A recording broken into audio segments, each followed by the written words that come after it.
Role তো অনেক টাইপেরই তৈরি করা যায়। তো আজকে আমি আপনাদের সাথে শেয়ার করছি ভেজিটেবল চিজ স্টিক রোল। এটা খেতে কিন্তু বেশ মজা। তো বাসায় খুব সহজে এটা তৈরি করে ফেলতে পারবেন। আসসালামু আলাইকুম, হ্যালো এভরিওয়ান, কেমন আছেন সবাই? আলহামদুলিল্লাহ আমি ভালো আছি।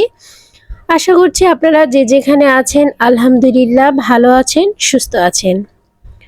তো চলে যাচ্ছি এবার মূল পর্বে। আর এখানে রোল তৈরি করার জন্য মিক্সিং বলে 1 কাপ ময়দা নিয়েছি, দিয়ে দিচ্ছি স্বাদ মতো লবণ, দিয়ে দিচ্ছি 1 চামচ চিনি, আর ভালো মতো একটু মেখে নিচ্ছি। আর এখানে একটু বাটার দিয়ে দিচ্ছি। আপনারা চাইলে কিন্তু রেগুলার তেল বা ঘি দিয়েও এখানে ইউজ করতে পারেন। আমার কাছে বাটার ফ্লেভারটা খুব ভালো লাগে, তো আমি এই জন্য বাটারটা দিয়েছি। বাটারটা একদমই অপশনাল, আপনারা এখানে রেগুলার তেলও ইউজ করতে পারবেন। আর বাটারটা একটু ঘষে ঘষে ময়দার সাথে এরকম হাত দিয়ে মিশিয়ে নিতে হবে, তাতে করে খুব ক্রিস্পি হবে। আর রুম টেম্পারেচারে থাকা পানি দিয়ে একটা ডো তৈরি করতে হবে। ডোটা বেশি একদম আঠালো হবে না, আর বেশি শক্ত হবে না, মাঝামাঝি পর্যায়ের একটা ডো তৈরি করে নিতে হবে। তো আমি ডোটা তৈরি করে নিচ্ছি। আর ডোটা তৈরি করে 2-3 মিনিটের মতো একটু মথে নিতে হবে। আর মথে একটু মসৃণ করে নিতে হবে, তারপর রেস্টে রেখে দিতে হবে 10 থেকে 20 মিনিটের জন্য। তো রেস্টে রাখার আগে আমি একটু ভালো করে মথে নিচ্ছি 2-3 মিনিটের মতো, আর উপর থেকে একটু বাটার দিয়ে দিচ্ছি, আপনারা তেল দিয়ে দিতে পারেন। তো এখন রেস্টে রেখে দিচ্ছি 10 মিনিট। 10 মিনিট পর চলে আসলাম এটার ভিতরে যে আমি ভেজিটেবলের পুরটা দেব সেটা তৈরি করার জন্য। এখানে ভেজিটেবল হিসেবে নিয়েছি গাজর আর বাঁধাকপি, আপনারা চাইলে কিন্তু আরও অনেক ভেজিটেবল নিতে পারেন। আর এ পর্যায়ে আমি কাঁচামরিচ কুচি দিয়ে দিচ্ছি, লাল মরিচের গুঁড়া দিয়ে দিচ্ছি 1/4 টিস্পুন, আর দিয়ে দিচ্ছি স্বাদ মতো লবণ, হলুদের গুঁড়া দিয়ে দিচ্ছি শুধু কালারের জন্য অল্প হলুদের গুঁড়া দিলেই হবে। তো আর দিয়ে দিচ্ছিলাম চাক মশলা। চাক মশলা অ্যাভেলেবেল না থাকলে আপনারা এখানে চটপটি মশলাটাও ইউজ করতে পারেন, তাতে করে কিন্তু খুব স্পাইসি একটা ফ্লেভার আসবে, খেতে ভালো লাগবে। এখানে অল্প একটু আটা নিয়েছি আমি, আর এটা পানি দিয়ে গুলে একটু এক সাইডে রেখে দিব। এটা আমাদের রোলটার মুখটা ফোল্ড করার জন্য প্রয়োজন হবে। এখন আমি আটার যে ডোটা সেটাকে একটু ভালোভাবে মথে নিচ্ছি, আরও একটু মসৃণ করে। এখন আমি একটা বড় করে রুটি বেলে নিব। আর রুটিটা হাতের সাহায্যে এরকম চেপে চেপে একটু বেলে নিতে হবে। আর উপর থেকে আমি একটু ময়দা ছিটিয়ে ছিটিয়ে বড় একটা রুটি বেলে নিচ্ছি। আর দেখতেই পাচ্ছেন আমি কিন্তু রুটিটা বেশ বড় তৈরি করে নিয়েছি, যেহেতু আমি এটা দিয়ে ছোট ছোট রোল তৈরি করব, তো সেক্ষেত্রে একটু বড় রুটি হলে ভালো হবে। আর রুটিটার ঘনত্বটা এরকম হবে, বেশি একদম মোটাও না, আর একদম কাগজের মতো পাতলা না, তার থেকে একটু ঘন। তো এই পর্যায়ে যে পুরটা তৈরি করে রেখেছিলাম সেটা কিন্তু আমি দিয়ে দিয়েছি। আর এখানে আমি চিজ ইউজ করছি, স্লাইস চিজ ইউজ করছি আমি। আপনারা চাইলে কিন্তু মজারেলা চিজটাও ইউজ করতে পারবেন, সেক্ষেত্রে স্বাদটা আরও ভালো আসবে। আমার কাছে এটা অ্যাভেলেবেল ছিল তাই আমি এটা দিয়েছি। আর এটার মুখ ফোল্ড করার জন্য আমি ওখানে ফুচকার যে গুঁড়া পাওয়া যায় সেটা নিয়েছি, সেটা দিয়ে দিব মুখের সাথে, তাহলে কিন্তু ভালো লাগবে খেতে, খুবই ক্রিস্পি হবে। আর যে আটাটা গুলে রেখেছিলাম সেটা দিয়ে এখানে একটু ফোল্ড করে দিচ্ছি যাতে খুলে না যায়। এবার কিন্তু রোলটা তৈরি হয়ে গিয়েছে, এখন আমি এটাকে কেটে নিচ্ছি। আর আমি এবার এটাকে ছুরি দিয়ে কেটে নিব। তো সাইড থেকে একটু কেটে নিচ্ছি, আর আমি এরকম ছোট ছোট করে কেটে নিচ্ছি। আপনারা যদি চান আরও পাতলা করতে সেক্ষেত্রে আরও পাতলা করেও কেটে নিতে পারেন, সমস্যা নেই। আর দেখতে পাচ্ছেন খুব সহজে কিন্তু এটা তৈরি করা যায়, কিন্তু খেতে বেশ মজা হয়। তো এবার আমি স্টিক নিয়েছি, আর এবার স্টিকের ভিতরে এভাবে ঢুকিয়ে নিচ্ছি।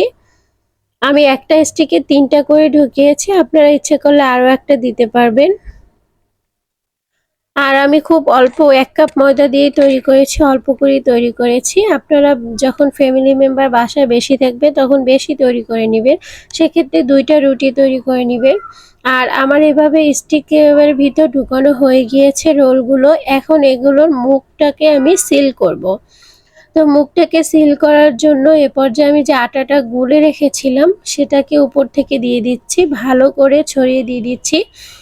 যাতে করে ভাজার সময় কোনোভাবে এটার ভিতর থেকে ভেজিটেবলগুলো বের না হয়ে যায়, চিজটা মেল্ট হয়ে বের না হয়ে যায়।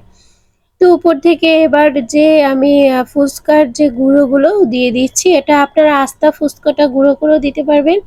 আর যদি না থাকে হাতের কাছে তাহলে এখানে ব্রেড ক্রামটাও ইউজ করতে পারবেন।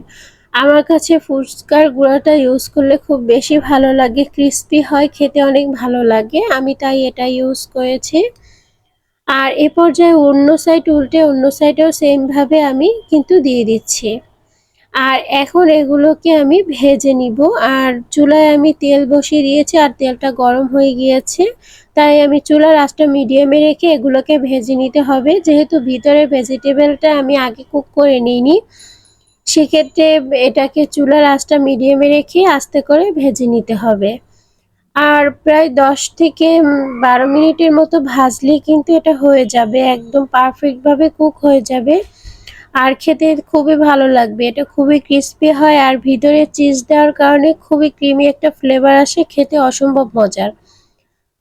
আর একটা কথা বলছি, যারা আমার চ্যানেলটি এখনো সাবস্ক্রাইব করেননি একটু সাবস্ক্রাইব করে দিবেন। আর ভিডিওটি কেমন লেগেছে কমেন্ট সেকশনে অবশ্যই জানাবেন। আর বাসায় যদি তৈরি করে থাকেন সেটা কেমন হয়েছিল আমার সাথে শেয়ার করতে অবশ্যই ভুলবেন না। তো আমি এবার একটু উল্টে দিচ্ছি, এক সাইড হয়ে গিয়েছে, এখন অন্য সাইড আমি ভালো করে একটু উল্টে পাল্টে দিচ্ছি। আর এটা ডুবো তেলে ভাজলে ভালো হয়, সেক্ষেত্রে তাড়াতাড়ি হয়ে যাবে আর ভিতরের ভেজিটেবলটাও একদম সিদ্ধ হয়ে যাবে ঠিকভাবে। তো সেই জন্য একটু ডুবো তেলে ভাজার চেষ্টা করবেন। তো আমি একটু ব্রাউন কালার করে ভেজে নিব, তাতে ক্রিস্পিনেসটা খুব ভালো থাকবে।